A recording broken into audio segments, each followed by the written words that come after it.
নমস্কার, 221 B Harrison road থেকে বলছি আমি সুমিতেন্দ্র, আর আমার সাথে রয়েছে প্রত্যয়। আজ আপনারা শুনবেন আমাদের চ্যানেলে প্রথমবার লেখক সূর্য মাইতির লেখা একটা গা ছমছমে গ্রাম বাংলার ভূতের গল্প, নিঝুম রাতের সঙ্গী। গল্পপাঠ হকার এবং অনন্তর ভূমিকায় প্রত্যয়, সমরেশ, লালু এবং রতনের ভূমিকায় নীল, জনৈক মেয়ের চরিত্রে মধুরা, আর অভয়তান্ত্রিক আর বৃদ্ধের চরিত্রে আমি সুমিতেন্দ্র। শীতটা জমিয়ে পড়েছে আর আমাদের আজকের গল্পটা এই ওয়েদারের জন্য একদম পারফেক্ট। আপনারা যদি আমাদেরকে ফলো করতে চান, হোয়াটসঅ্যাপে আমাদের দুটো চ্যানেল আছে, একটা তালদিঘির আর একটা মেইন চ্যানেলের, ফলো করতে পারবেন। যাবতীয় সব রকমের লিঙ্ক নিচে ডেসক্রিপশনে দেওয়া রইল। আর আপনারা কোথা থেকে শুনছেন, আপনাদের ওখানে এখন টেম্পারেচার কত, কিভাবে শুনছেন, আমাদেরকে নিচে কমেন্ট করে জানান। তাহলে চলুন আর দেরি না করে আজকের একটা জমজমাট ভূতের গল্প শুরু করি।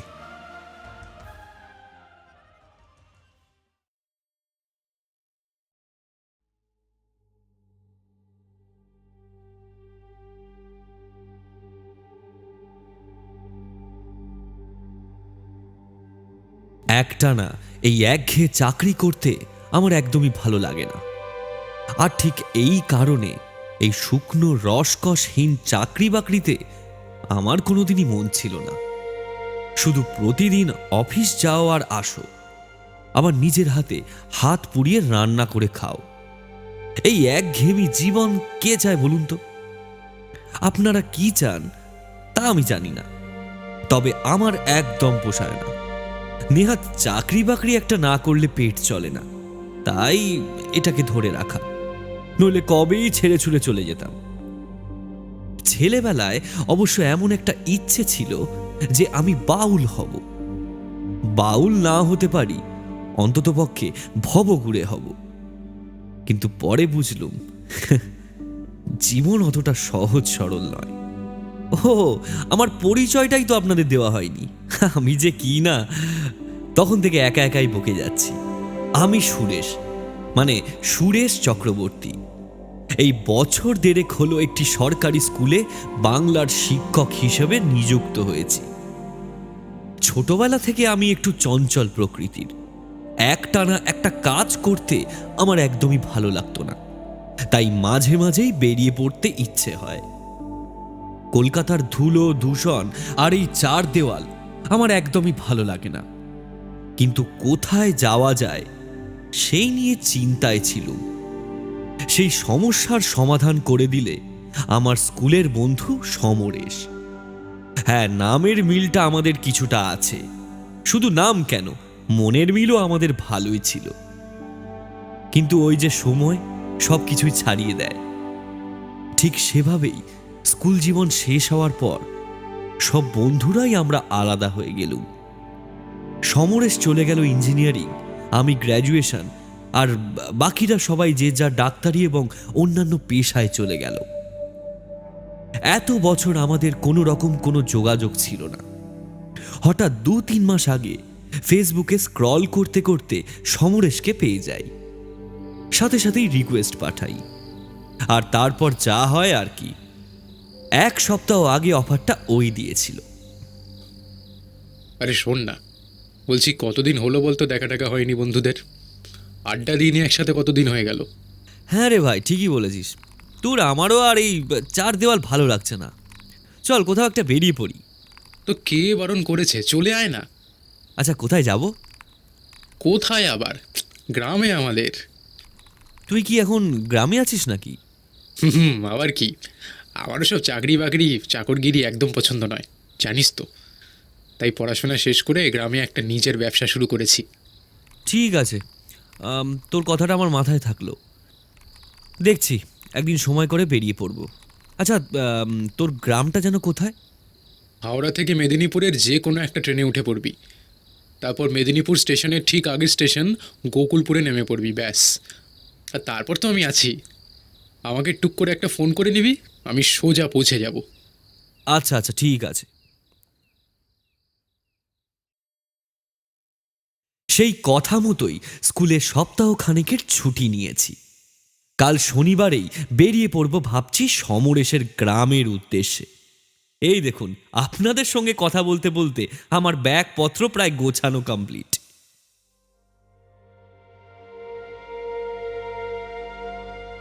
পরদিন সকালে প্রতিদিনের মতোই রেডি হয়ে স্কুলে চলে গেলুম। শনিবার হাফ ডে, তাই কোনো রকমে ক্লাস শেষ করে রুমে ফিরে এলুম। আমি একটি ভাড়া বাড়িতে থাকি। বাবা মা কেউই আজ বেঁচে নেই। বাবা অনেক ছোটবেলাতেই মারা গিয়েছেন। মা গ্রামের বাড়িতে থাকতেন। বছর 2 আগে মার মৃত্যু হয়। তখন আমি চাকরির জন্য হন্যি হয়ে ছুটছি। আমার সফলতা মা বাবা দেখে যেতে পারেননি, তাই একমাত্র আমার অদৃষ্ট ইষ্ট দেবতা ছাড়া আমায় কাউকে খুব একটা জবাবদিহি করতে হয় না। বাড়ির মালিক অত্যন্ত ভালো। আমি যে 1 সপ্তাহ বাড়িতে থাকবো না সেটা আমি বাড়ির মালিককে আগেই জানিয়ে রেখেছিলাম, তাই কোনো অসুবিধা হলো না। অবশ্য অসুবিধা হওয়ার কথাও নয়, 3 মাসের অ্যাডভান্স তো দেওয়াই থাকে। জানুয়ারি মাস শীতের সময়, কখন যে সকাল হয় আর কখন সন্ধ্যা নামে তা বোঝা যায় না। চোখের পলকেই যেন সময় বয়ে যেতে থাকে। স্কুল থেকে ফিরে রেডি হতে হতেই প্রায় সন্ধ্যা নেমে গেল। এমনিতেও আমার রাত্রিকালীন জার্নি খুবই ভালো লাগে, তাই এতে আমার খুব একটা অসুবিধে নেই। আসলে ভাবুক মানুষ তো, বুঝতেই পারছেন। ও হ্যাঁ, আমার আরেকটা পরিচয় আপনাদেরকে তো দেওয়াই হয়নি। আমি একজন লেখক। ওই টুকটাক গল্প টল্প লিখি আর কি। সে লেখা প্রতিনিয়ত ছাপাও হয় 2 মলাটের ভেতর, তাই নিজেকে লেখক বলার সাহস পাচ্ছি আর কি।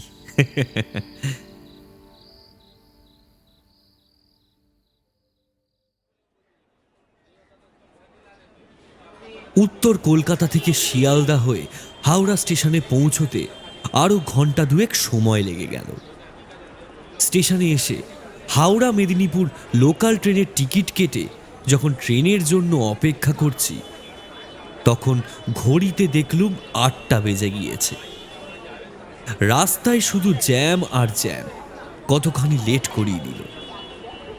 এখন ভাবছি কাল সকালে বের হলেই ভালো হতো, কিন্তু না, এখন আর উপায় নেই।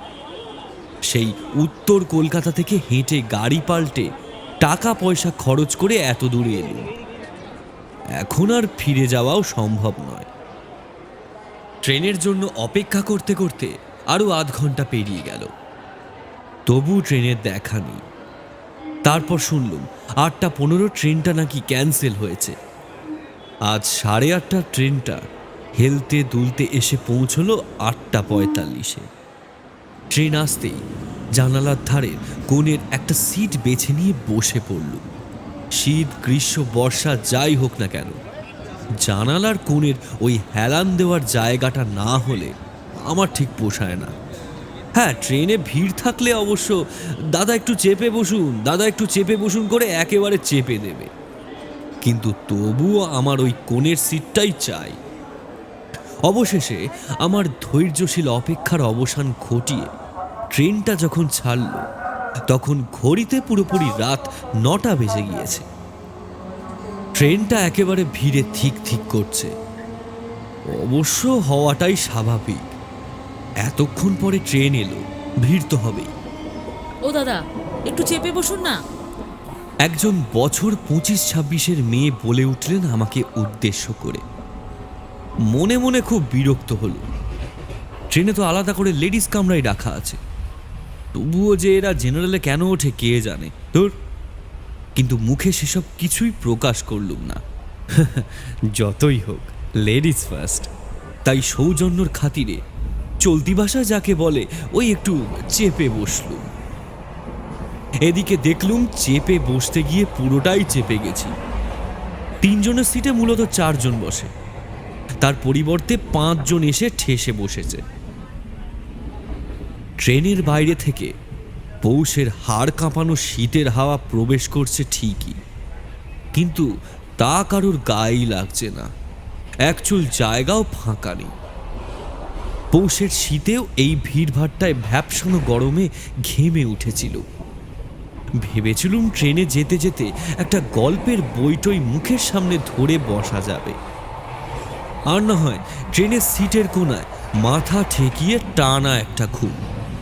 আমার কাছে লং জার্নির সুখ এটাই। কিন্তু এ দুটোর কোনোটাই হলো না। প্রায় ঘন্টা দেড়েক এই যন্ত্রণা সহ্য করার পর ট্রেন ধীরে ধীরে ফাঁকা হতে লাগলো। পাঁশকুড়া স্টেশনে এসে 5 মিনিটের জন্য ট্রেনটা থামল। ট্রেন থামতেই একজন হকার ট্রেনে উঠে হাঁক দিতে লাগলো, চপ খাবে? চপ, গরম চপ, আলুর চপ, মোচার চপ, চপ চপ চপ। আমি এদিকটায় কখনো আসিনি এর আগে, কিন্তু পাঁশকুড়ার চপের নাম অনেক শুনেছি, আর খিদেও পেয়েছিল খুব জোর। সেই দুপুরবেলা ভাত খেয়েছিল আর স্টেশনে 1 কাপ চা, ব্যাস সেই খাওয়া। সে খাওয়ার কি আর পেটে রয়েছে? আর তাই আর লোভ সামলাতে পারলুম না। হকারকে উদ্দেশ্য করে বললুম, দাদা চপ কত করে? আলুর চপ 2টো 10, মোচার চপ 2টো 15, দেবো নাকি? হ্যাঁ, একটা আলুর চপ, একটা মোচা দিন। একটা 10 টাকার নোট আর একটা 2 টাকার কয়েন হকারকে দিয়ে আমি খাওয়ায় মনোনিবেশ করলুম। আহা, সত্যি অপূর্ব স্বাদ।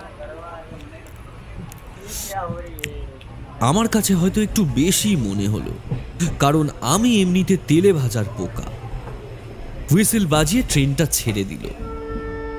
আমি চপের স্বাদ আস্বাদনে এতটাই মজে গিয়েছিল যে আমার পাশে কখন একটা লোক এসে বসে আমাকে খেয়াল করে চলেছে তা আমার চোখে পড়েনি। খাওয়া শেষ করে খবরের কাগজটায় হাতটা মুছে নিয়ে কাগজটা ফেলেই একটু নড়ে চড়ে বসলুম। আর তখনই আচমকা লোকটার দিকে হঠাৎ চোখ পড়তেই আমি চমকে উঠলুম। লোকটি এক দৃষ্টে তাকিয়ে আছে আমারই দিকে। হালকা লাল ঝিম ধরা চোখ দুটিতে বয়সের ছাপ স্পষ্ট। হ্যাঁ, ওই 60-62 হবে। কেমন একটা সন্দেহের দৃষ্টিতে আমার দিকে সে তাকিয়ে আছে। আমি মনে মনে একটু ধাতস্থ হয়ে নিলুম, কিন্তু মুখে কিছু বললুম না। লোকটি ঘোর ভেঙে বলল, কোথায় যাবে? হ্যাঁ? আমি একটু অন্যমনস্কই ছিলুম। আবার নরম গলায় স্বাভাবিকভাবেই একই প্রশ্ন ধেয়ে এলো, আরে যাবে কোথায়? গোকুলপুর। ও, প্রথমবার আসছো বলে মনে হচ্ছে। হ্যাঁ, কিন্তু কেন বলুন তো? না, তেমন কিছু না। আসলে এত রাতে ওই স্টেশনে খুব একটা কেউ নামে না, তার উপর আবার শীতকালের রাত। দেখতেই তো পাচ্ছ ট্রেনের কামরা পুরো ফাঁকা। একটু সাবধানে যেও। কিন্তু কেন? নামলে কি হয়? কি হয় না হয় তা বলতে পারবো না। শুনেছি স্টেশনটা নাকি রাতের বেলা জেগে ওঠে। জেগে ওঠে মানে? রাতের বেলা জেগে ওঠে আর অন্য সময় কি ঘুমিয়ে থাকে? কিছুটা তাচ্ছিল্যের সুরে কথাটা বললুম। লোকটি আমার ভাব বুঝে নিয়ে বলল, এসব তোমরা এখনকার ছেলেপুলেরা মানবে না। তবুও যেটা সত্যি সেটাই বললুম। এবার মানতে হলে মানবে, আর না মানতে হলে মানবে না, সেটা তোমার ব্যাপার। আর কোনো কথা হলো না। আমি জানালার বাইরে তাকিয়ে রাতের আলো আঁধারি দৃশ্য দেখার চেষ্টা করছিলাম। এরই মধ্যে কখন লোকটি ট্রেন থেকে নেমে পড়েছে তা খেয়াল করিনি। ট্রেনের কামরা এখন প্রায় ফাঁকা। ট্রেনটা যখন শেষ পর্যন্ত গোকুলপুর স্টেশনে এসে থামল, তখন ঘড়িতে 11:55। ট্রেন থেকে নেমে পড়লুম। স্টেশনে একটিও আলো জ্বলছে না। কুয়াশা মাখা নিঝুম অন্ধকারের চাদরে ঢেকে আছে চারপাশ। লোডশেডিং হয়েছে নাকি? স্টেশনটা এরকমই আধারাবৃত থাকে সেটা ঠিক বোঝা যাচ্ছে না।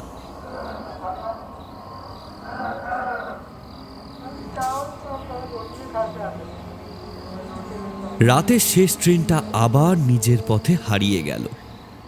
ট্রেনের শব্দটা মিলিয়ে যেতেই ঝিঝির কলকাকলিতে ভরে উঠল চারপাশ। এখন রাতটাকে বেশ গভীর মনে হচ্ছে। স্টেশনে একমাত্র আমি ছাড়া আর কাউকেই নামতে দেখলুম না। দূর দূরান্তে চোখ চাড়িয়েও কাউকে দেখতে পাচ্ছি না। দেখতে পাওয়ার কথাও নয়। রাত তো আর কম হলো না, তার উপর আবার শীতের রাত। কিন্তু এরপর যাব কোথায়? এতক্ষণে মাথা এলো সমরেশকে তো ফোনই করা হয়নি, ওকে তো জানানোই হয়নি যে আমি আজ আসছি। এত রাতে ফোন করলে হয়তো বিরক্ত হবে, কিন্তু আমারও তো কোনো উপায় নেই। ফোনটা আমাকে করতেই হবে। মোবাইল ফোনটা বের করে সমরেশের নাম্বার ডায়াল করলুম, কিন্তু না, কোনো লাভ হলো না। কয়েকবার টুই টুই করে শব্দ হয়ে কলটা কেটে গেল। আরও কয়েকবার ট্রাই করলুম, কিন্তু কোনো রকম উন্নতি হলো না। নিজের নির্বুদ্ধিতার জন্য নিজেই নিজের মাথার চুল ছিঁড়তে ইচ্ছা করছে। কয়েকটা চুল ছিঁড়ে হাতে চলেও এলো, কিন্তু উপায় কিছুই মাথায় এলো না। আমি সমরেশের গ্রামের নামটাও তো জানি না যে কোনোভাবে গিয়ে পৌঁছাবো। এখন এই কনকনে শীতের রাতে টোটো বা ভ্যান রিক্সা কিছু পাবো বলেও মনে হচ্ছে না। এই মুহূর্তে এমন একটা ইচ্ছে হচ্ছে যেন একটা দ্রুতগামী ট্রেন আসুক আর আমি রেল লাইনে মাথাটাই দিয়ে দিই। এই সব চিন্তা একদম মাথায় এনো না। হঠাৎ পিছন থেকে গম্ভীর কণ্ঠে কথাটা ভেসে আসতেই আমি চমকে উঠলুম। আমি পিছন ঘুরে দাঁড়ালুম। দেখলুম আপাদ মস্তক একটা ধূসর রঙের চাদর মুড়ি দিয়ে একটি লোক দাঁড়িয়ে রয়েছে। হ্যাঁ, তেমনটাই তো মনে হচ্ছে। উফ, এতটাই অন্ধকার যে লোকটাকে ঠিকমতো দেখতেই পাচ্ছি না। কিন্তু এই লোকটা আমার মনের কথা জানলো কি করে?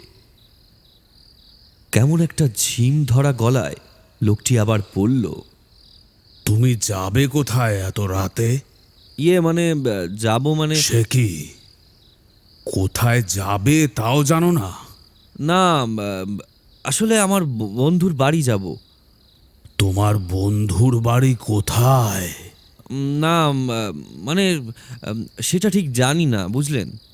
তুমি বলছো বন্ধুর বাড়ি যাবে, অথচ বন্ধুর বাড়ি কোথায় সেটা তুমি জানো না? আজব ব্যাপার তো। না, এর আগে কখনো ওর বাড়ি যায়নি।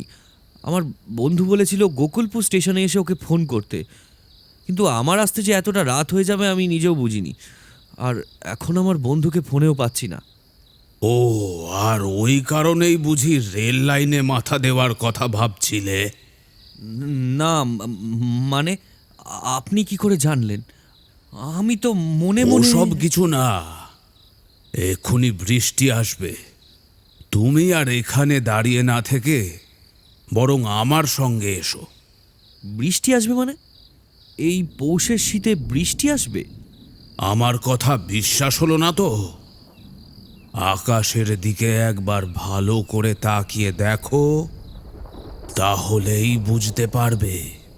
লোকটির কথায় আকাশের দিকে তাকিয়ে দেখলুম হালকা হালকা বিদ্যুতের ঝলকানি দেখা যাচ্ছে।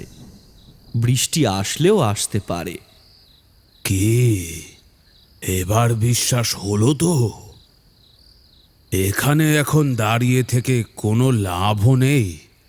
সেই ভোরের আগে কাউকে এখানে দেখতেও পাবে না। ভয় নেই, তোমাকে নিরাপদ জায়গাতেই নিয়ে যাব। অগত্যা কোনো উপায় না দেখে লোকটির সাথেই যাব ঠিক করলুম। দাঁড়িয়ে রইলে কেন? চলো। হ্যাঁ, কিন্তু কোথায় যাব? আরে এসো না, এলেই দেখতে পারবে। ঠিক আছে, চলুন। লোকটির সাথে অন্ধকার হাতড়ে রেল লাইনের পাশের রাস্তাটা ধরে হাঁটতে লাগলুম আর বারবার সমরেশকে মোবাইলে ট্রাই করতে লাগলুম, কিন্তু কোনো লাভ হলো না। সেই এক কথা, not reachable, not reachable. That বিরক্তিকর। স্টেশন থেকে নেমে পড়ে হাঁটছি। হাঁটতে হাঁটতে হঠাৎ একটা বিড়াল বিকট একটা শব্দ করে সামনের পথ কেটে বেরিয়ে গেল। ঘন কালো অন্ধকারে বিড়ালটার গায়ের রং সাদা নাকি কালো সেটা ঠিক বোঝা গেল না। অবশ্য এই রাতের অন্ধকারে যা কালো তাই সাদা। মা কাকিমাদের অনেক সময় বলতে শুনেছি বিড়াল পথ কাটলে নাকি বিপদ হয়। অবশ্য আমি এসব কুসংস্কারের খাতাতেই রাখি। তবুও আচমকা বিকট শব্দে আমার চলার গতি একটু থেমে গেল। লোকটি বলল, ওসব কিছু নয়, ওসব মা কাকিমাদের ছেলে ভোলানো বুলি আর কি। হ্যাঁ এসব আমিও মানি না, কিন্তু আমরা যাচ্ছি কোথায় বলুন তো? চিন্তা করো না, তোমাকে নিরাপদ আশ্রয়েই নিয়ে যাচ্ছি। লোকটি বলল ঠিকই, কিন্তু আমার যেন লোকটিকে ঠিক বিশ্বাস হচ্ছে না। কোনো চোর ডাকাত নয় তো? টাকা পয়সা অবশ্য আমার সঙ্গে তেমন কিছু নেই, কিন্তু দেহে প্রাণটা তো আছে, এবং আমি একজন সম্পূর্ণ সুস্থ সবল মানুষ। যদি মেরে দুটো কিডনি নিয়ে নেয় তাহলে সোনাদানার থেকে কম কি? মনের মধ্যে একটা চাপা ভয় দানা বাঁধতে লাগলো। আমার পাশে হাঁটতে হাঁটতে লোকটি হঠাৎ করে হেসে উঠলেন। আরে আরে, চিন্তা করো না, আমি চোর ডাকাত ওসব কিছু নই। না মানে আমি বারবার ধাক্কা খাচ্ছি। এই লোকটা কিভাবে যেন আমার মনের সব কথা জেনে যাচ্ছে। চিন্তাটাকে মনের আরো কিছুটা গভীরে নিক্ষেপ করতে যাব, এমন সময় হঠাৎ করে ঝোড়ো হাওয়া শুরু হলো। লোকটি ব্যস্ত হয়ে বলে উঠল, আরে আরে, তাড়াতাড়ি চলো, ঝড় উঠতে আরম্ভ করেছে যে। আরে মশাই, অন্ধকারে আর কত জোরেই বা হাঁটতে পারবো বলুন তো? আপনার কাছে যদি টর্চ থেকে তাকে বের করুন না, কিছুই তো দেখতে পাচ্ছি না। আরে না না, আমার কাছে কোনো টর্চ নেই বাপু, আর টর্চের দরকারই বা কি। চলো আমার সাথে এসো। বলেই আমার হাতটা ধরে আমাকে এক প্রকার হিড় হিড় করে টানতে টানতে সে হাঁটতে শুরু করলে। হাঁটছেন নাকি বাতাসে ভাসছেন সেটাই আমি বুঝতে পারছি না। আমার মনে হচ্ছে আমি যেন এই ঝোড়ো হাওয়ায় উড়ছি। কিছুক্ষণ পরে, না কিছুক্ষণ বলতে যতটা সময় বোঝায় ততটা নয়, বরং তার চেয়েও কম সময়, মানে যেটাকে বলতে পারি চোখের পলকে, লোকটি আমাকে এক প্রকার টানতে টানতে নিয়ে এলো একটা ঝুপড়ি ঘরের সামনে। ভালো করে খেয়াল করতেই দেখলুম এটা কোনো ঘর নয়, একটা হোটেল। টালির ছাউনি দেওয়া বেশ পুরনো একটা হোটেল। এরপর আমাকে দেখিয়ে লোকটি ভেতরের অন্ধকারের মধ্যে মিশে গিয়ে বলে উঠল, দেখলে লালুদা, সঙ্গে করে কাকে নিয়ে এসেছি দেখো, তোমার একটা খদ্দের হয়ে গেল। কই দেখি। বলছি সর্দার, এতক্ষণ কোথায় ছিলে তুমি? অন্য আরেকজন বলে উঠল। বুঝলুম ভেতরে শুধু লালুদা নামক ব্যক্তি নয়, আরো কেউ রয়েছে। কিন্তু লোকটাকে সর্দার বলে ডাকলো কেন? বইয়ে পড়েছি আগেকার সময় ডাকাত দলের পাণ্ডাকে তার সাঁকড়েদরা সর্দার বলে ডাকত। তাহলে কি সত্যি? আরে আর বলিস না, ট্রেনটা আসতে আজ একটু লেট করলো তো, তাই একটু দেরি হয়ে গেল। এবার সেই লালুদা নামক ব্যক্তি বলে উঠলেন, কে যেন বললে খদ্দের এসেছে? হ্যাঁ, কোথায় তিনি? ভয়টা এবার সত্যি মাথা চাড়া দিয়ে উঠেছে। এরা যদি সত্যি ডাকাত দল হয় তাহলে তো আজ আমি শেষ। না না, আমাকে এখান থেকে পালাতে হবে। কিন্তু আমি পালাতে পারলুম না। তার আগেই সেই লোকটি বলে উঠল, আরে ওই দেখো, দাঁড়িয়ে রয়েছে বোধহয় বাইরে। আরে বাইরে দাঁড়িয়ে রইলে কেন, ভেতরে এসো। মনের মধ্যে ভয়ের উদয় হলেও কৌতূহল আমার পিছু ছাড়ল না। এদের আসল ব্যাপারটা আমাকে জানতেই হবে। অনিচ্ছা সত্ত্বেও কিছুটা ইতস্তত করে ভেতরে ঢুকে এলুম। কেমন যেন একটা অস্বস্তি শুরু হয়েছে মনের মধ্যে। বাইরে মেঘের গুড়গুড়ানিও বাড়ছে ধীরে ধীরে। ভেতরে এসে দেখলুম মেঝেতে মাদুর পেতে কয়েকজন বসে রয়েছে। তাদের মধ্যে কিছু একটা নিয়ে আলোচনা চলছে, কিন্তু ঠিক কি আলোচনা সেটা আমার কানে পৌঁছালো না। এসো এসো, এই যে লালুদা, তোমার খদ্দের। আসুন বাবু, আসুন, বসুন বসুন। এ, মুখ চোখ তো একেবারে শুকিয়ে গেছে, দেখে তো মনে হচ্ছে অনেকক্ষণ কিছু খাওয়াও হয়নি। তা রুটি মাংস আছে, চলবে? দুশ্চিন্তায় খিদেটা 4 গুণ হয়ে গিয়েছে। এই সময় যদি কেউ আসতো, মানুষের রান্না করে দেয়, আমি হয়তো খেয়ে নেব। তোমার যদি তাই ইচ্ছা হয় লালুদা তাই রান্না করে দেবে। কি তুমি তাই চাও? সেই ব্যক্তি আবার বলে উঠল। এবারেও আমার মনের কথা কিভাবে জেনে নিয়েছে লোকটা। হঠাৎ এই শীতের মধ্যেও আমি ঘামতে শুরু করেছি। লালুদা বলল, ওর কথা ধরবেন না বাবু, ও বেটা জবে থেকে তান্ত্রিক হয়েছে সেদিন থেকে এসব উল্টো পাল্টা কথা বলে বেড়ায়। আপনি বসুন, আমি খাবার দিচ্ছি, বসুন আপনি। ও তার মানে এই লোকটি তান্ত্রিক। শুনেছি তো তন্ত্রশক্তির বলে নাকি অনেক কিছু অলৌকিক ঘটনা ঘটানো যায়। তাহলে কি সেই শক্তির সাহায্যেই সে ওভাবে উড়িয়ে নিয়ে এলো আমাকে? ধরে নাও তাই। লোকটি আবার আমার মনের কথা পড়ে নিয়ে বলল। আমি এখন বুঝতে পারছি নির্ঘাত এই লোকটির বিশেষ কোনো ক্ষমতা রয়েছে যার দ্বারা সে মনের কথা পড়তে পারে। তোমার ভাবনা সত্যি হলেও হতে পারে হয়তো। আর অত ভেবো না। যাও খেতে বসো। না না, মানে আর আমতা আমতা করে কাজ নেই। যাও গিয়ে খেতে বসো। লোকটির কথার মধ্যে যেমন একটা আদেশ ছিল, তাই আমি আর কিছু বলতে পারলুম না। চুপচাপ খেতে বসে পড়লুম সামনের পাতা টানা বেঞ্চিটাতে।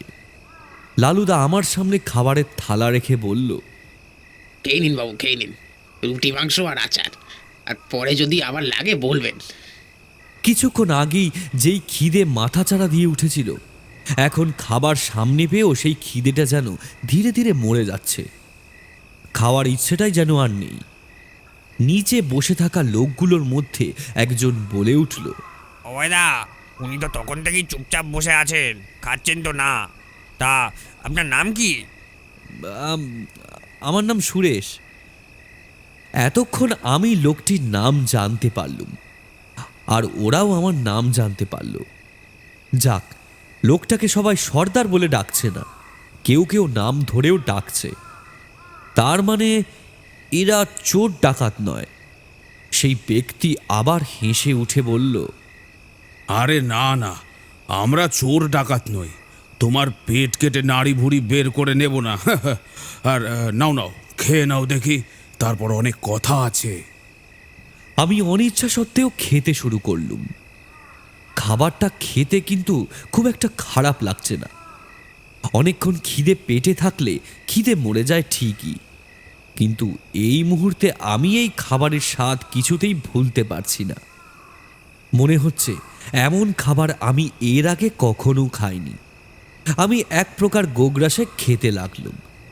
নিমেষের মধ্যেই খাবারটা শেষ করে একটা বড় ঢেকুর তুললুম। শব্দটা এতই তীব্র ছিল যে নিজের ঢেকুরের শব্দ নিজেই চমকে উঠলুম। কেমন যেন একটা মনে হলো আমি যেন এতক্ষণ কোনো একটা ঘোরের মধ্যে ছিলুম। আমার এই কাণ্ড দেখে সকলেই সমস্বরে হেসে উঠল। দোকানদার লালু বলে উঠল, তা বাবু, খাবার সব ঠিকঠাক ছিল তো? তা আপনার পেট ভরেছে তো, নাকি আরও 2-4টে রুটি দেবো? আমি লজ্জিত হয়ে বললুম, আরে না না, আর লাগবে না। আরে আরে, লজ্জা পেও না, লজ্জা পেও না। খাওয়ায় আবার লজ্জা কিসের? খাদ্যেই তো সকল শক্তির আধার। হ্যাঁ দাও লালুদা, ওকে আরো 4টে রুটি দাও। আরে না না, আমি এমনিতে অল্প খাই, বেশি খেতে পারি না। আজ অবশ্য একটু বেশি হয়ে গেল। কথাটা কিন্তু সত্যি, আমি 3টের বেশি 4টি রুটি খেতে পারি না, কিন্তু আজ আমি খান 10 রুটি খেয়ে ফেলেছি। আমি নিজেকেই নিজে বিশ্বাস করতে পারছি না। আচ্ছা ঠিক আছে, তোমাকে আর খেতে হবে না। এই এসো, হাত মুখ ধুয়ে এখানে উঠে এসো, বসো দেখি। আমি অভয় তান্ত্রিকের কথায় সায় দিয়ে তাদের পাশে গিয়ে বসলুম। বাইরে ঝমঝমিয়ে বৃষ্টি শুরু হয়েছে, অথচ সারাদিনে এমন একটা অসময় বৃষ্টির কোনো রকম পূর্বাভাস পাওয়া যায়নি। বৃষ্টির দিক এতটাই প্রবল যে রাতের ঝিঝির শব্দও মিলেমিশে গেছে। হঠাৎ করেই অভয়তান্ত্রিক হেসে উঠল। তোমার দেখি আকাশ পাতাল চিন্তার আর শেষ নেই। অবশ্য হওয়ারই কথা, লেখক মানুষ তো। আপনি কি করে জানলেন যে আমি লেখক? তুমি আসার পর থেকে তোমার মনের সকল কথা পড়ে ফেলতে পারলাম কি করে? আর তুমি কে সেটা জানবো না? সে তুমি লেখক হও আর যাই হও, এখন তুমি আমাদের সাথে আছো। এখন তুমি আমাদের লোক। এই অনন্ত, যা গিয়ে বাইরেটা ভালো করে চোখ বুলিয়ে দেখে আয়, আশেপাশে কেউ আছে কিনা। কেউ অবশ্য থাকার কথা নয়। যতই হোক, আমিও তো মানুষ, আমার চোখেও হয়তো সব কিছু নাও ধরা পড়তে পারে। তাই ভালো করে দেখে দরজাটা বন্ধ করে দে। অনন্ত নামে লোকটি বাইরেটা ভালো করে দেখে দরজা বন্ধ করে আবার এসে বসলো নিজের জায়গায়। অভয়দা, সব ঠিকই তো আছে দেখছি, কেউ কোথাও নেই। আমি আর কৌতূহল চেপে রাখতে পারলুম, প্রশ্ন করে বসলুম, আপনার উদ্দেশ্যটা কি বলুন তো? এভাবে লুকিয়ে চুরিয়ে আপনারা কি করতে চাইছেন? পরাধীন দেশমাতাকে স্বাধীন করতে চাইছি। মানে এ আপনি কি বলছেন? আমাদের দেশ তো... হ্যাঁ, আমাদের দেশ 200 বছর ধরে ওই লাল মুখো সাহেবদের হাতে বন্দি। আর আমরা আমাদের এই প্রাণের চেয়েও প্রিয় দেশকে ওই লাল মুখো সাহেবদের হাত থেকে মুক্ত করবই। আজ ঠিক এই কারণেই আমি তান্ত্রিক হয়েছি, যাতে ওই সাহেবদের চোখ এড়িয়ে আমি ওদের ওপর নজর রাখতে পারি। তুমিও তো এই দেশের নাগরিক, এই দেশেই জন্মেছ। তুমি চাও না আমাদের দেশ স্বাধীন হোক? আমাদের দেশ এই ভারতবর্ষ, আমরা সবাই নারী পুরুষ নির্বিশেষে স্বাধীন হয়ে বাঁচে, যেখানে সবার সমান অধিকার থাকবে, কথা বলার অধিকার, শিক্ষার অধিকার, সর্বোপরি নিজের ইচ্ছে মতো বাঁচার অধিকার। হ্যাঁ, কিন্তু কি তুমি কি আমাদের সাহায্য করবে না? এই দেশের নাগরিক হয়ে তুমি কি তোমার দেশের প্রতি কোনো কর্তব্য পালন করবে না? বলো, করবে না? হ্যাঁ, কিন্তু আমাদের দেশ তো... হ্যাঁ, আমাদের দেশে সবাই লাঞ্ছিত। এদেশের মা বোনেদের কোনো সম্মান নেই। এদেশের মা বোনেরা বাইরে বেরোতে পারে না শুধুমাত্র ওই লাল মুখো সাহেবদের ভয়। চাষিদের ওপর অধিক মাত্রায় কর ধার্য করা হয়। কেন বলতে পারো? আমাদের দেশ আমরা শাসন না করে ওই বিদেশিগুলো কেন শাসন করবে? কেন এর কোনো জবাব আছে? অভয়তান্ত্রিক ধীরে ধীরে উত্তেজিত হয়ে উঠল। আমার বিস্ময় ও হতভম্বতা বেড়েই চলেছে ক্রমে। আমি বুঝতেই পারছি না আমি কোথায় এসে পড়লুম। এদের কথাগুলো আমার কানে ঢুকছে, কিন্তু মাথায় কিছুই ঢুকছে না। আমাদের দেশ স্বাধীন হয়ে গিয়েছে আজ থেকে ৭৬ বছর আগে। তাহলে এরা এখনো এমন কথা বলছে কেন? এই সমস্ত ভাবনা চিন্তার মাঝেই আমার কানে আরো একটি কথা এলো। সর্দার, সব অস্ত্র তৈরি। ঠিকঠাক ভাবে সব দেখে নিয়েছিস তো রতন? কোনো রকম কোনো খুঁত টুত নেই তো? কোনো রকম কোনো সমস্যায় পড়তে হবে না তো আবার? ভালো করে দেখে নে। না সর্দার, আমরা সব দেখে নিয়েছি। তুমি নিজেই বরং একবার এসে দেখে নাও। ঠিক আছে, নিয়ে আয়। রতন নামের সেই ব্যক্তি উঠে গিয়ে একটা বেশ ভারী বাক্স, অনেকটা সেই আগেকার স্যুটকেসের মতো নিয়ে এলো। স্যুটকেসটা খুলতেই সেখানে আমি যা দেখলুম তা দেখে আমি চমকে উঠলুম একেবারে। ভয় আমার গলা থেকে স্বর বেরোচ্ছে না। হ্যাঁ, বোমা। আমাদের স্বাধীনতা সংগ্রামীদের অর্থাৎ স্বদেশীদের মূল এবং প্রধান অস্ত্র। কিন্তু কি হবে এই বোমা দিয়ে? এই বোমা শহরে যাবে। ওই লাল মুখো ইংরেজদের শায়েস্তা করার জন্য এই বোমা স্বদেশীদের খুব প্রয়োজন। আমি বিস্ফারিত দৃষ্টিতে শুধু তাকিয়ে রয়েছি বোমাগুলোর দিকে। এসব কি ঘটছে আমার সঙ্গে? কেনই বা ঘটছে? আমি কিছুই বুঝতে পারছি না। ভয় পেও না, মনে সাহস আনো। এই বোমা তোমাকেই শহরে নিয়ে যেতে হবে। আমি মানে? হ্যাঁ, তুমি শিক্ষিত বুদ্ধিদীপ্ত একজন পুরুষ। পারলে তুমিই পারবে আমাদের এই সাহায্যটা করতে। তুমি কিন্তু না করতে পারবে না। বলো, পারবে না তুমি? এমন সময় বাইরে থেকে কিছু একটা শব্দ হলো। সবাই নড়ে চড়ে বসলো। সর্দার, ওটা কিসের শব্দ? সর্বনাশ, এটা তো গুলির শব্দ। তোরা কেউ অস্থির হোস না, আমি জানতাম এটা হবে। এ কি অভয়, তুমি সবটা জানতে? হ্যাঁ লালুদা, আমি চোখ বলে সবটাই জানতে পেরেছিলাম। তুমি সবটা জেনেও আমাদের কিছু বললে না, এমনটা কেন করলে অভয়? আমরা বাঁচবো কি করে এবার? তুমি ভুলে যাচ্ছ লালুদা, এখন আমাদের কাছে বোমা আছে। আর তাছাড়া ভবিতব্যকে আটকানোর ক্ষমতা কারোর নেই। আজ না হোক কাল ধরা আমাদেরকে পড়তেই হতো। ওই গোঁড়া পিশাচদের মাংস খেয়ে আমরা স্বদেশী হয়েছি। দেশ মাতার নামে শপথ করেছি। ভয় নামক কোনো অনুভূতি আমাদের মনের মধ্যে থাকা উচিত নয়। প্রাণ যায় যাক, তবু এই পথ আমরা ছাড়ব না। মরতে হলে মরব, কিন্তু মেরে মরব। ততক্ষণে যে যার জায়গা ছেড়ে উঠে দাঁড়িয়েছি। আমি অভয়তান্ত্রিকের মুখে এসব কথা শুনে রীতিমতো থরথরিয়ে কাঁপছি। একটা কথা আমার মাথায় গেঁথে বসেছে। গোড়া পিশাচদের মাংস খেয়ে আমরা স্বদেশী হয়েছি। এই কথাটার মানে কি? আবারও আগের মতো আমার মনের কথা পড়ে নিয়ে অভয়তান্ত্রিক বলল, হ্যাঁ, তুমি ঠিকই শুনেছ। আমরা সবাই ওই গোড়াদের মাংস খেয়েই স্বদেশী হয়েছি। এমনকি তুমিও একটু আগে রুটি দিয়ে ওই গোড়াদেরই মাংস খেয়েছ। তাই তুমিও এখন আমাদের দলের একজন। তুমিও একজন স্বদেশী। এ আপনি কি বলছেন? গোড়াদের মানে মাংস মানে? হ্যাঁ, আমি যা বলছি ঠিকই বলছি। হ্যাঁ বাবু, আপনি যে মাংসটা খেয়েছেন ওটা গোড়া সাহেবের মাংস। দোকানদার লালুর মুখেও একই কথা শুনে আমি হতভম্ব হয়ে গেলুম। আমার শরীরটা কেমন যেন গলিয়ে উঠল। আমি নিজেকে আর সামলাতে পারলুম না। হুড়মুড়ি একটু আগে খাওয়া সমস্ত খাবার এক ধাক্কায় বমি করে বের করে দিলুম। ততক্ষণে পাতলা বেড়ার দরজায় ধাক্কাধাক্কি শুরু হয়ে গিয়েছে। সেই আধো বাংলা আধো ইংরেজিতে ভাঙা ভাঙা গলায় হুঙ্কার ভেসে এলো, ব্রেক দ্য ডোর! এখানেই আছে ওই স্বদেশীরা, একটাকেও ছেড়ে দিলে চলবে না। ভাগো! চারিদিকের পরিবেশ গোলাগুলির শব্দে ভরে উঠল। এই মুহূর্তে আমার এখান থেকে পালিয়ে যাওয়া উচিত, কিন্তু আমি এক পাও নড়তে পারলাম না। এক সময় দরজাটা ভেঙে ফেলল ইংরেজরা। চোখের সামনে দেখতে পাচ্ছি সাহেবদের সাথে স্বদেশীদের লড়াই বেঁধে গেল। গোলাগুলি বোমার শব্দে কান ঝালাপালা হয়ে যাচ্ছে। একে একে মারা পড়ছে সবাই। লালুদা আমার সামনে এসে দাঁড়ালো। তার একটা হাত কেটে পড়েছে, সেখান থেকে ঝরঝরিয়ে রক্ত পড়ছে। সে বলে উঠল, আপনি যাবেন না বাবু, আপনি এখন আমাদের দলে। আপনি এখন স্বদেশী। এই দেশের প্রতি কর্তব্য আপনাকে পালন করতেই হবে। ভয়ে আমি দিকবিদিক জ্ঞান শূন্য হয়ে কি করব বুঝতে পারলুম না। অবশেষে দেখলুম হোটেলখানার একদিকে আগুন ধরে গিয়েছে। সেই মুহূর্তেই আমার হুঁশ ফিরল। আমি একটি চিৎকার করে খোলা দরজা দিয়ে বেরিয়ে প্রাণপণে দৌড়তে লাগলুম। বৃষ্টি ততক্ষণে অনেকটাই ধরে এসেছে। পেছন থেকে অভয়তান্ত্রিকের গলা ভেসে আসছে, যেও না সুরেশ, যেও না।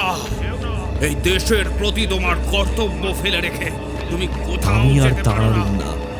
আর পিছনে ঘুরে তাকানোর সাহস নেই আমার। এমন প্যাচ প্যাচে কাদার মধ্যে আমি কখনো দৌড়াইনি এর আগে। কিন্তু আজ আমাকে যে করে হোক বাঁচতেই হবে ওই প্রেতেদের হাত থেকে। ওইখানে না জানি কত যুগ আগেকার এক মর্মান্তিক সংগ্রামের ছবি আজ ভেসে উঠেছে। এক অভাবনীয় নাটক। কতক্ষণ এভাবে দৌড়লুম আমি জানি না। দৌড়তে দৌড়তে একসময় একটা জায়গায় এসে অজ্ঞান হয়ে পড়ে গেলুম। কতক্ষণ এভাবে অজ্ঞান হয়ে পড়েছিলুম তাও জানি না।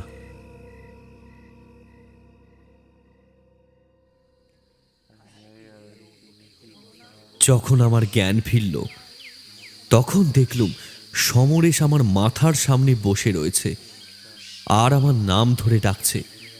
সুরেশ, এই সুরেশ, তুই ঠিক আছিস এখন? কি হয়েছিল তোর? আমার মাথাটা কেমন যেন ঝিমঝিম করছে। চারিদিকে তাকিয়ে দেখলুম আমাকে ঘিরে অনেকেই দাঁড়িয়ে রয়েছে। সমরেশ আবার বলল, তো হ্যাঁ রে, তুই এখানে এলি কিভাবে? তুই তো আমাকে জানাসনি এখানে আসবি, আর এইভাবে এখানে অজ্ঞান হয়ে পড়েছিলি কি করে?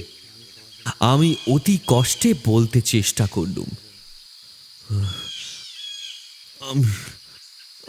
আমি তোকে অনেকবার ফোনে চেষ্টা করেছি ভাই, কিন্তু পাইনি। আমি ধীরে ধীরে উঠে বসলুম। আস্তে আস্তে আয় আয়, এই বেঞ্চটাতে বস। সমরেশ আমাকে ধরে স্টেশনের একটা বেঞ্চে বসালো। আমার সারা শরীর ব্যথা হয়ে রয়েছে। আমি বললুম, তুই আমার খবর পেলি কি করে ভাই? খুব ভোরে আমার কাছে একটা কল আসে তোর ফোন থেকে। এখানকারই কেউ ফোন করেছিল হয়তো। তা ফোন করে আমাকে জানায় যে তুই এখানে অজ্ঞান হয়ে পড়ে আছিস। আমি তড়িঘড়ি এখানে এসে দেখি এই অবস্থা। তা হ্যাঁ, এবার বলতো কি হয়েছিল? আমি ধীরে ধীরে আমার সাথে ঘটে যাওয়া সমস্ত ঘটনা সমরেশকে খুলে বললুম। সব শুনে সমরেশ অবাক হয়ে বলল, আরে তুই এগুলো কি বলছিস? কি করে সম্ভব এসব? তোর ভুল হচ্ছে কোথাও। না রে, আমার ভুল হচ্ছে না। আমার সাথে যা ঘটেছে আমি তো তোকে তাই বললুম। আমি জানতাম তোর বিশ্বাস হবে না। আমি তো নিজেই এখন বিশ্বাস করতে পারছি না। আমাদেরকে ঘিরে থাকা ভিড়ের মধ্যে থেকে একজন বৃদ্ধ বলে উঠলেন, এই ঘটনা নতুন নয়। এর আগেও এই স্টেশনে অনেকের সাথে এমন ঘটনা ঘটেছে। ইংরেজ শাসনকালে দেশ যখন পরাধীন ছিল, সেই সময় মেদিনীপুর ছিল স্বাধীনতা সংগ্রামের এক প্রধান ঘাঁটি। অসংখ্য স্বাধীনতা সংগ্রামী এই মেদিনীপুর থেকে এই সংগ্রাম পরিচালনা করত। ব্রিটিশদের চোখ এড়িয়ে এই কাজ করা খুব একটা সহজ ছিল না, কিন্তু কিন্তু দেশটাকে স্বাধীন করতে এদেশের জওয়ানরা কখনো পিছপা হয়নি। তারা নিজেদের জীবন বাজি রেখে সেই সংগ্রাম জারি রেখেছে। সেই সময় লালু নামের কোনো এক দোকানির এই স্টেশনের চত্বরে একটা ওই পাইস হোটেল স্বদেশীদের ঘাঁটি ছিল। আর সেইখান থেকে একদল স্বদেশী তাদের সমস্ত কাজকর্ম পরিচালনা করত। কোনোভাবে ইংরেজরা এই ঘাঁটির সন্ধান পেয়ে যায়। হয়তো তাদের মধ্যেই কেউ বিশ্বাসঘাতকতা করে ইংরেজদের এই খবর জানিয়ে দিয়েছিল। সেই রাতটাও এইরকমই কোনো এক বৃষ্টির রাত ছিল। প্রায় সকলেই ওই লালমুখদের হাতে মারা গিয়েছিল সেই দিন। কিন্তু তাদের সেই অতৃপ্ত আত্মারা এখনো মাঝরাত হলে মাঝে মাঝে জেগে ওঠে। আর ওই অভয়তান্ত্রিকের আত্মাকে এর আগেও অনেকেই এই স্টেশন চত্বরে ঘোরাঘুরি করতে দেখেছিল। তাই এই স্টেশনে রাতের বেলা খুব একটা কেউ থাকে না। যারা ব্যাপারটা জানে তারাই মানে। বরাত জোরে তুমি প্রাণে বেঁচে গিয়েছো বাবা। এই ঘটনার শিকার হয়ে এর আগে অনেকেই মারা গিয়েছে। অনেকেরই দেহ পাওয়া গিয়েছে ক্ষত বিক্ষত আধপোড়া অবস্থায়। সবটা শুনে আমার বুকের ভেতরটা কেমন যেন করে উঠল। এমন অনেক ঘটনাই তো হয়তো দেশের এখানে ওখানে ছড়িয়ে আছে, যা ইতিহাসের পাতায় লিখিত হয়নি, যা সাধারণ মানুষ জানে না। দিনের আলোর আড়ালে হয়ে অন্ধকারে লুকিয়ে আছে এই সমস্ত কালো ইতিহাস। কিরে, কি ভাবছিস? না, কিছু না ভাই। চল বাড়ি চল। জানি তোর শরীর এখন খুব দুর্বল, তবে পাশেই টোটো স্ট্যান্ড রয়েছে। আমার কাঁধের উপর একটা হাত রাখ। হ্যাঁ চল, ওইটুকু হেঁটে চল। সমরেশের সাথে ওর বাড়ির উদ্দেশ্যে যাত্রা করলুম। মাঝখান থেকে আমার একটা উপকার হলো। সত্যি ঘটনা অবলম্বনে একটি ঐতিহাসিক ভৌতিক প্লট পেয়ে গেলাম।